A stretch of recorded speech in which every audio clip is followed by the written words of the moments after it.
over there on the right-hand side, again, it looks as if I'm not sure quite perspective-wise how far away it is, and you can use kind of greys and shadows just to take things back.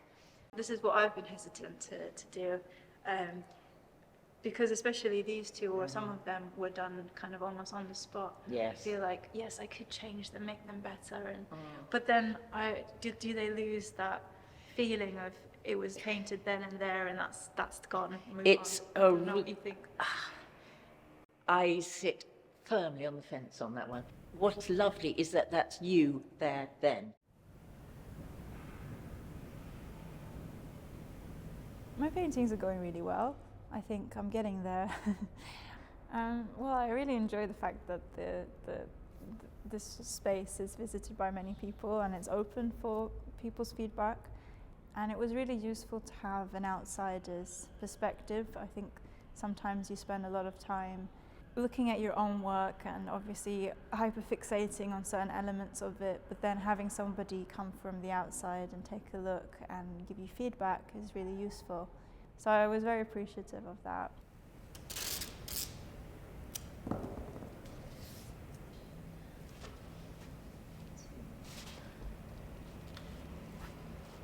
For the lanterns, I've mainly been trying to explore the materials and see how the construction of it would actually work.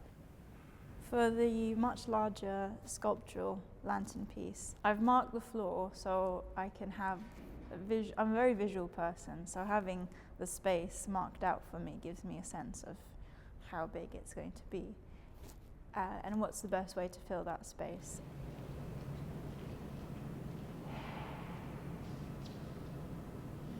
So in visiting the space, we tried to get on as many angles as we could so we would see what it would look like suspended.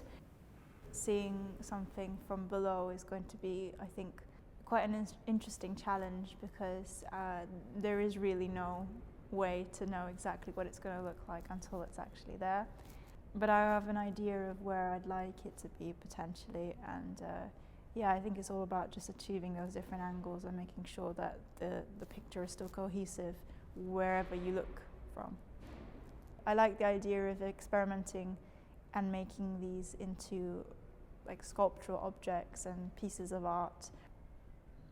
To learn something when starting from not quite zero but almost is a bit tricky. So I've been doing a lot of research into the art form, where it started, but also just the logistics of then how it's made. And it's been really interesting for me to see how the process works, and also how these beautiful lanterns that I saw everywhere when I was in Japan were then put together.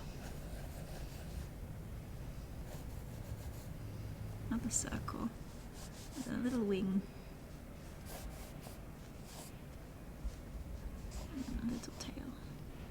I've learned that there's different ways to achieve a lantern. You know, essentially it's just a light source and something encasing that light source.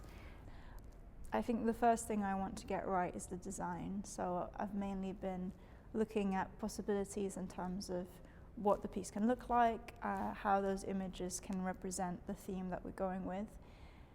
And then there's also the aspect of considering how it's going to be viewed. So in the case of the displacement for this piece, it's going to be suspended. And there is an element of seeing it in a 360 kind of viewpoint. When I'm drawing, I have to also have a 3D element of what is this actually going to look like when you're viewing it from the bottom, viewing it from the top, from the side. So far, that's the most challenging part of it, but also the most interesting. I think the second stage of then actually constructing it is going to present some more challenges as well.